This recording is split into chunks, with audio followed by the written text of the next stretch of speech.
This is ChangeMakers with Katie Goar, finding the right solutions for the affordable housing community. Today's changemaker is the president and CEO of the Housing Authority of the Birmingham District, Dontrelle Young Foster. She leads housing work affecting thousands of lives across Birmingham. Dontrelle Young Foster has been bringing more than 2 decades of experience and deep housing knowledge to Alabama. So, Dontrelle, thank you so much for joining us on the podcast. It is a pleasure to have you here. Thank you for having me. It's good to be here. I appreciate this. I've been to Birmingham several times, and you guys have an amazing city. And I've been to your housing authority. We've been partners and collaborators. And so it is with much honor that we bring you here because you have such a gift in this space. And I particularly think of a moment when I landed in Birmingham, and I like to talk to the taxi driver or the bus driver, and one of the things I asked him this last time I was there, I said, "So, what's going on with housing and what's going on with the neighborhoods downtown?" And you are not gonna believe this, but the cab driver said to me, he goes, "Look at this neighborhood. It used to be so different and so much more difficult, but they've really changed it up." And I said, "Oh, who's doing that?" And he said, "The housing authority." So I am so thrilled when I hear that from just a common neighbor. And I'm really glad to have a chance for you to explain exactly what's going on. So let's get started and jump right in it. But first of all, before we go through all the projects and all of the new initiatives you're doing, why don't you first tell us a little bit about yourself and how you got started in housing? Actually, I've started with the Housing Authority as a temporary employee. After graduating from college, primarily looking for a job. My background is in finance and accounting. So I was kind of like the number cruncher when I started here. I was, doing the budget, payroll, account analyst, those type of functions without really understanding the mission. So um, everything changed when I transferred to the executive department. The executive director at the time wanted someone in the space where they understood the budgets and can relate that to her going forward, based on information I presented to the office. So there is when I began to understand the importance of the work. I began to understand the value of the programs and resources that were brought to the residents.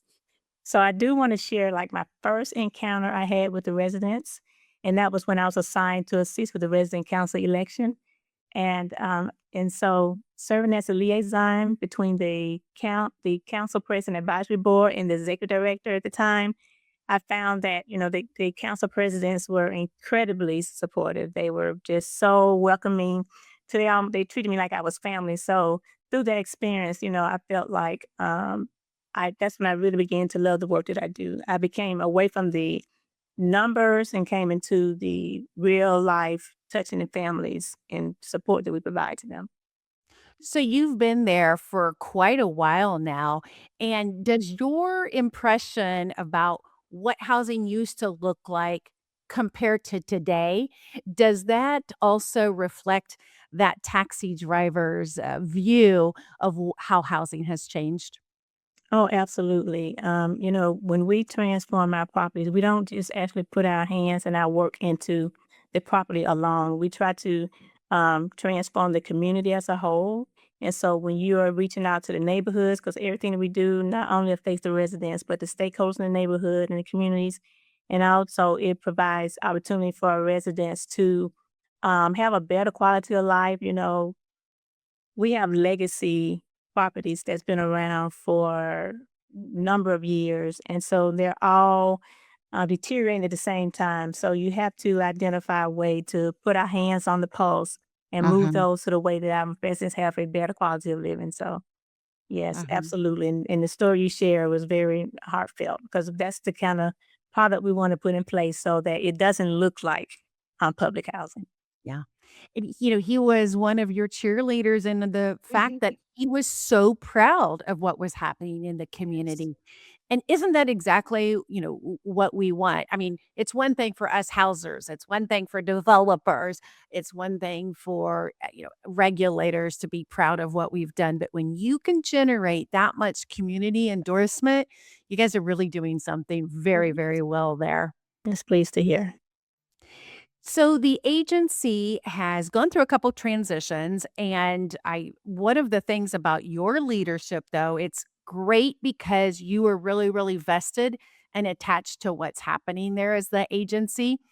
But what are some of your wisdom points that you've learned through being at the agency now for quite a while and seeing some leadership trends? Like, how are you bringing that to what you want to accomplish now? Yes, as I mentioned, well, I've been with this agency for 25 years to be exact this year. And so we've saw many changes becoming for the agency with relates to the financing being decreased, um, being able to use private public partnerships to redevelop some of these properties. So we just been very intentional of trying to continue to move and trend as the agency changes.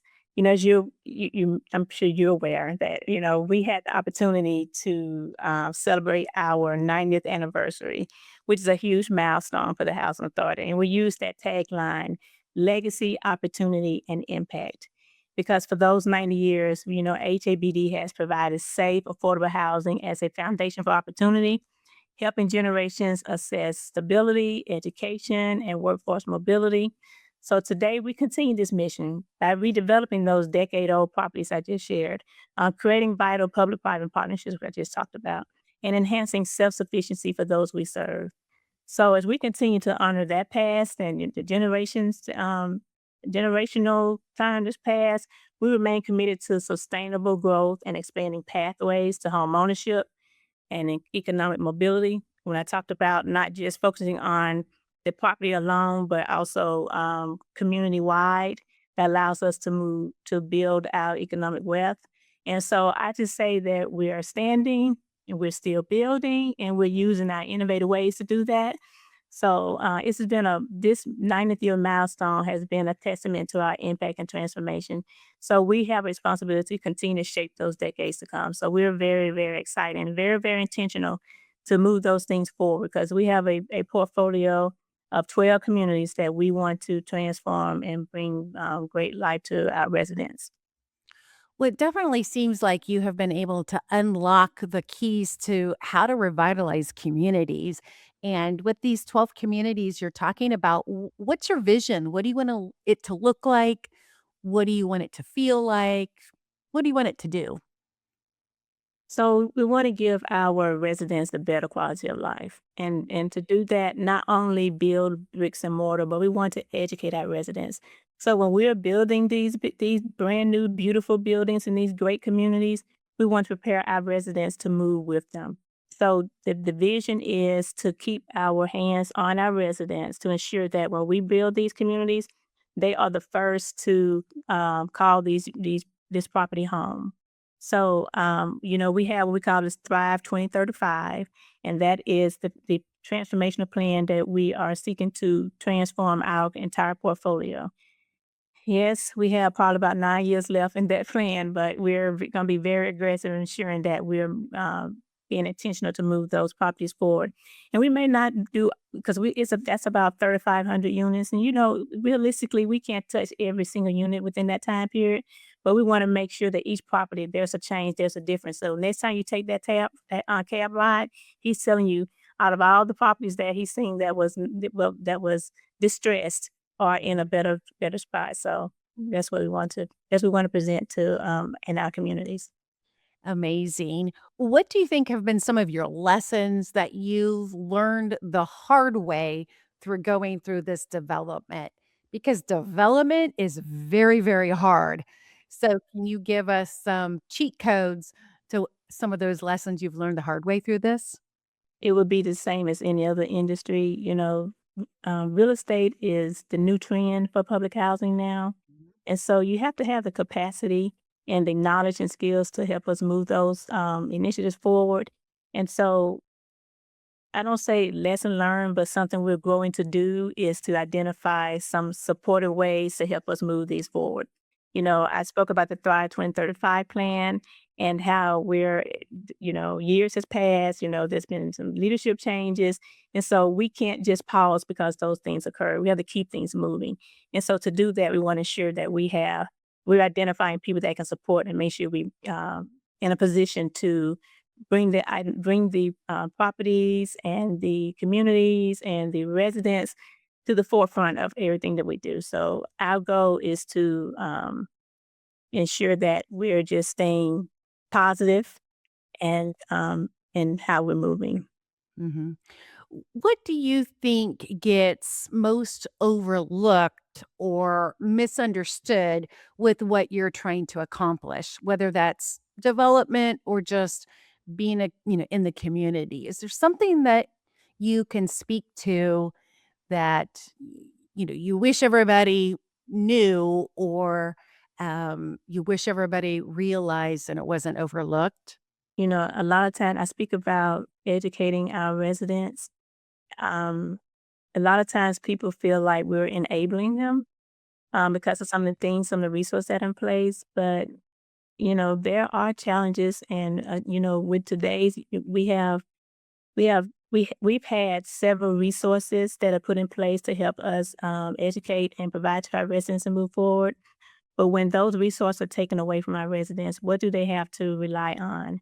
And so that's when we have to strongly reach out to our partners to help fill in those gaps so that we're able to provide the resources that they need. We have today Family Self Sufficiency program with set goals for our residents and allow them to build an escrow account so that they're able to put aside funds to help them whether they want to, be a homeowner, go back to school, or start their own business, entrepreneur, those things. So I have conversation with the residents and say, without housing, they're one day away from homelessness. So we want to make sure that we're support those residents. I think of it with my kids because sometimes I don't know the line between helping them, enabling them, and then pushing them out the door. Right. Right. And if we don't know that line, if it's not real clear when you're a parent, then it's really, really hard when you're running these huge programs for people who are at all different levels of development and all different levels of what they want to achieve. And that's why you hit this, that those family self-sufficiency programs are great because people are traveling through life at different sectors and different intersections. And we don't know if they're one bed away from homelessness or if they're like, this is a moment by which I can stabilize because I'm going to be able to mobilize. And that's a really hard line, isn't it, to know where we are. I've just recently started talking about and opening up about my own homelessness when I was a child and when I lived in a tent. And as I've gone through openly talking about that I have referenced this, that it was a hand up that helped us Mhm. get out of homelessness and move into a rental situation, but that it was a hand up, not a handout. And that is exactly what you are able to do in your platforms and your programs now as well. And thinking of housing with a different reframe of saying, this is our chance to provide a hand up, not a hand out. That changes how we look at housing, doesn't it? It does. It does. And it also helps us to identify our purpose as a person. My purpose is my mission, and I'm very grateful that I'm able to fulfill my mission, and that is to serve. So this is a calling I embrace. I've served in this position as interim for 4 times before officially accepting this role. So fulfilling the mission that God has for me required me to step out of my comfort zone. And that journey has led me to where I am today. So I clearly understand what you're saying because it's hard sometimes when it becomes to your background and people sees you where you came from and not where you're headed. So, been very beneficial because, again, during my tenure at HABD, I have served in several capacities. And so my commitment solidified when I saw how the programs and grants we applied for directly benefiting our residents and creating a lasting positive impact based on, I talked about family self sufficiency and the other programs that we have in place. So we're very grateful to be able to utilize those resources to promote self sufficiency. Mhm. Well, a beautiful journey to come into the agency like you did with your kind of background and then just really be a person who can keep leveling up. So that's a definite testimony of you. Don't shy away from that Mhm, moment. mhm, And you even got CEO of the year. So, mhm. it's one thing to sit in the chair, and it's another thing to excel in the chair. So, you clearly are doing that. What was it like to get CEO of the year? Tell us some about that. Oh, I was very grateful. I was in a room with a lot of great CEOs and just doing great work. And so it was a true privilege to just be among those individuals. Being a CEO is hard work, for any agency or entity. And so sometimes people don't realize the magnitude of work that it takes to run an agency, and touching so many families because we serve 23,000 families, touching all those families and ensuring that we're providing the resources they need. I can be in a space sometimes and many people tell me, I wouldn't want your job for nothing. Because, again, some people do understand, how many people your lives you're trying to change and trying to make betterment for, the opportunities, I just really it's proved to be a beacon of hope for so many people, you know. And it's a great privilege when you receive gratitude from residents, whether they're saying you're simply listening to them or assisting with housing or promoting workforce development and continuing education. So when you hear someone tell you thank you for those things that you've done for them, it makes it worth it, 100% worth all the Mhm. late nights and afternoons and, time that you commit to Right. doing the work that you're called to do. So Right. And that calling moment and that mission, it's so part of who you are, but it can really be even more daunting because it takes a toll on you when your heart is connected. You're not just reading spreadsheets. You're not just looking at preventative maintenance plans, right? Like you're actually knowing the attachment to what you're doing in the lives of people. Which when you think about this impact, one thing I was reading about was your work through Big Brothers and Big Sisters. And why don't you tell us more about what you're doing in that space? Because that's a good peek into how you're also leading with mission. yeah, so they're doing great work through the Big Brother Big Sister nonprofit that's bringing in funds to support their endeavors.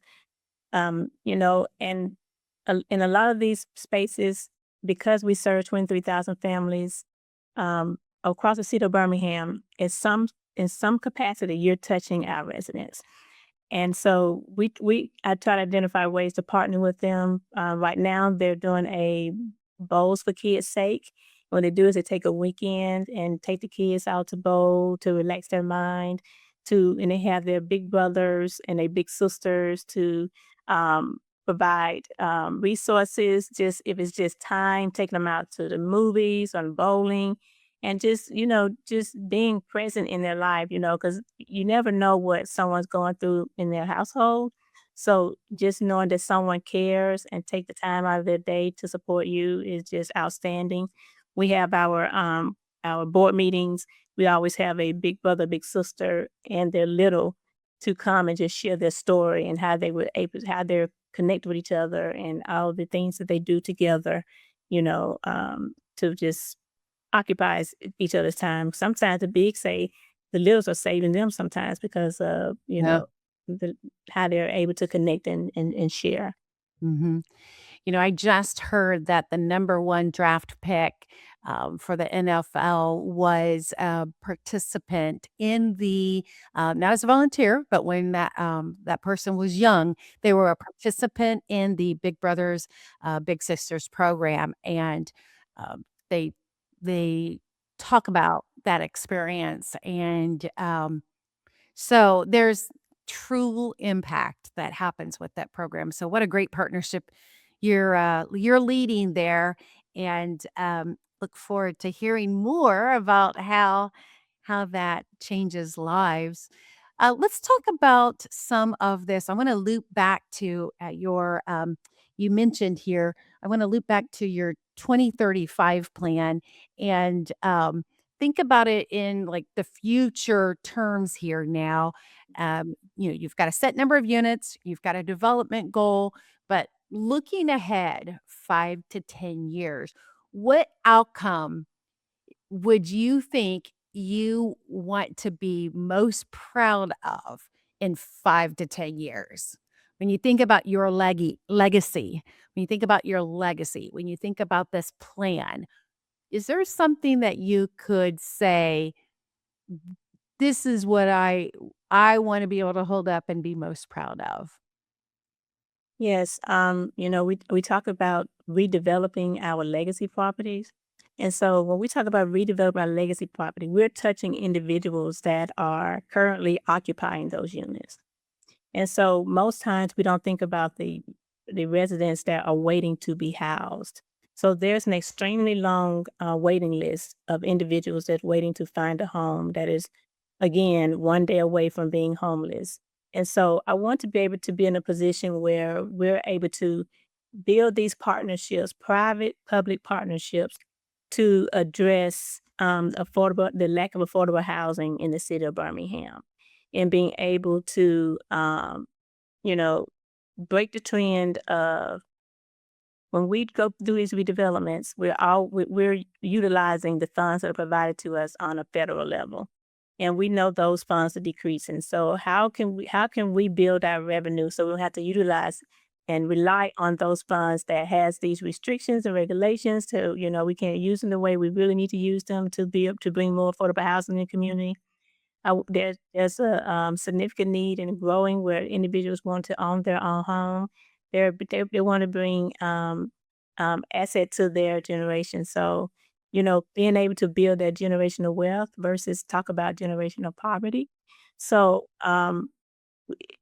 it would be just an outstanding feeling to be able to say that so many lives that we've touched, we've brought so many units in affordable housing to the city of Birmingham when there was a lack of, due to the gap of financing and the resources that we need to ensure that we're bringing these houses, not only houses, but economic wealth, building communities where people have a place to take their kids to daycare so that they can work.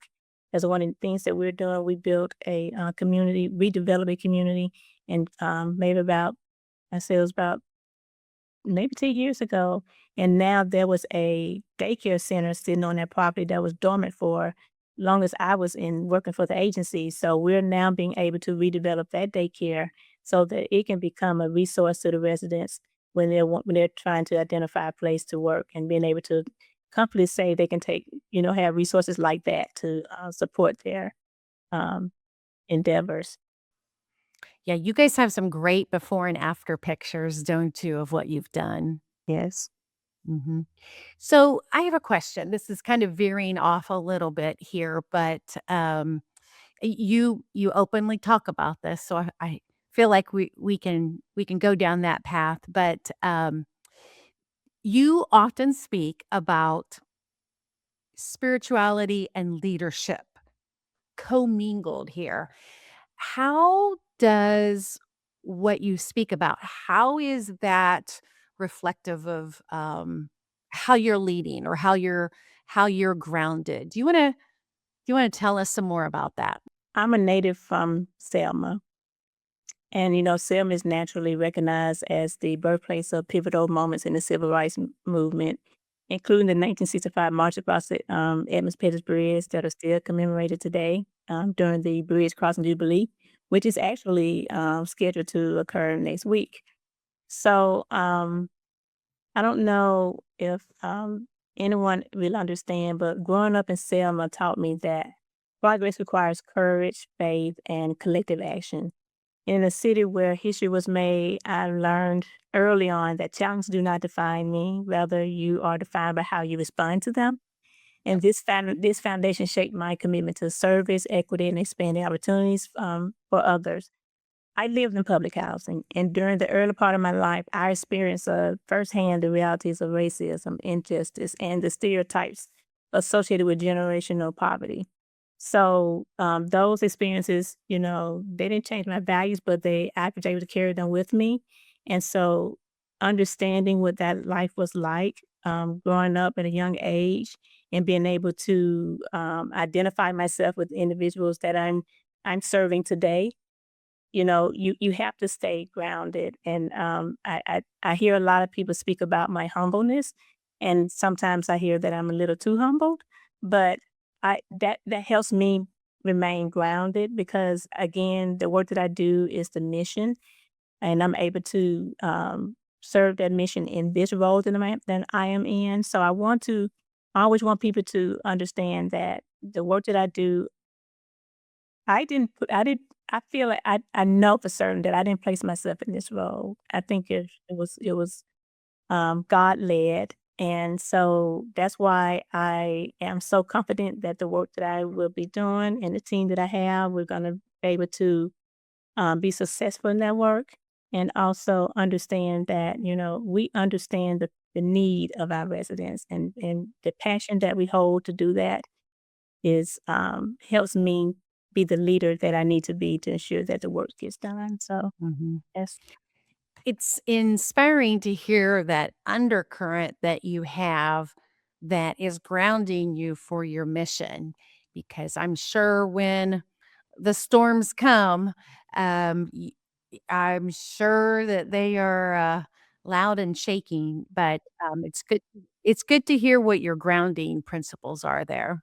I've been to Selma. It's been a couple years ago, but we did, some engagement work there, and one of the things when I was walking around several of the properties in Selma and even went to the bridge and, there's definitely imprints of both, past pain, and yet there's also this future hope too, and I think that's a difficult balance to recognize both, regardless of what city you're in, but especially in a city like Selma.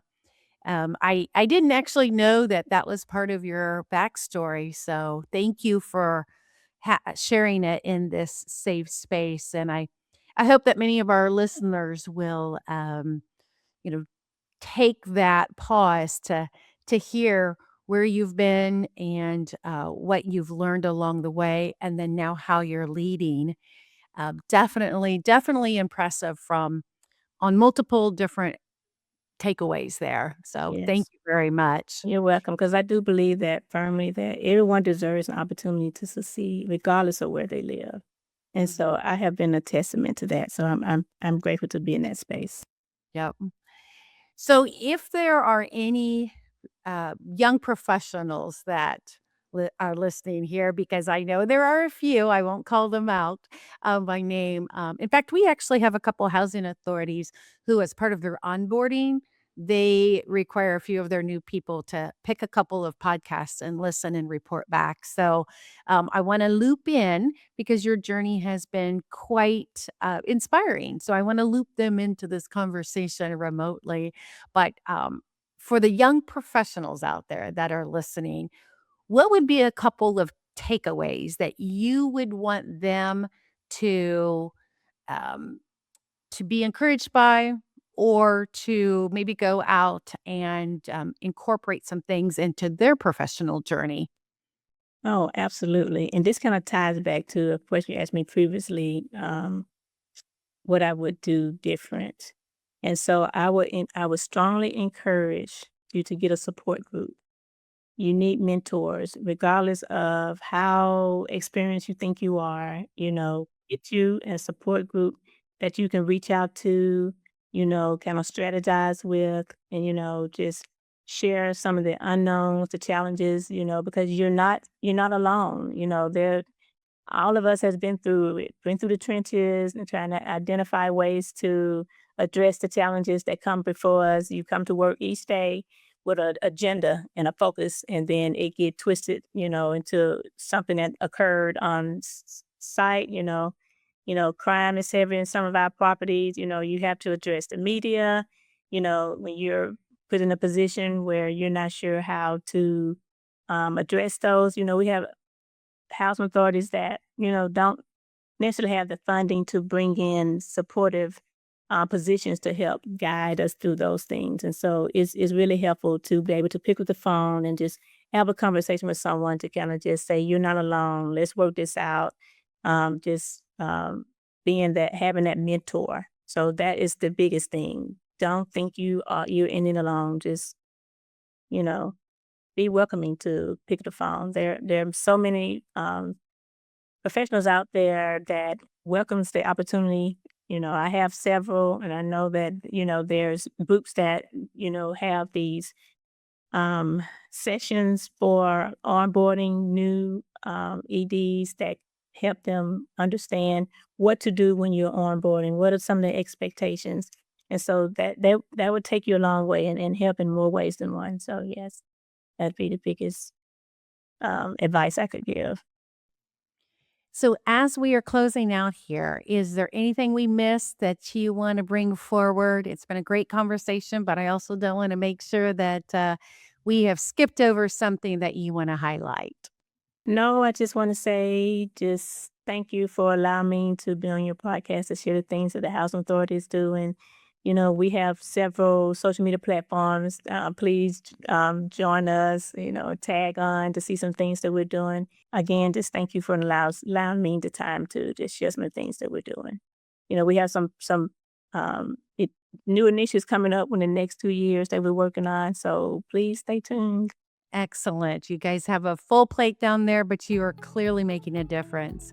So thank you so much for bringing what you're doing to the ChangeMakers platform. Again, I've been talking with Dontrelle Young Foster, the president and CEO of the Housing Authority of the Birmingham District in Alabama. Thanks for listening to ChangeMakers with Katie Goar. To find out more about Katie, go to quadel.com. That's QUADEL.com. This has been a production of Forbes Books Radio.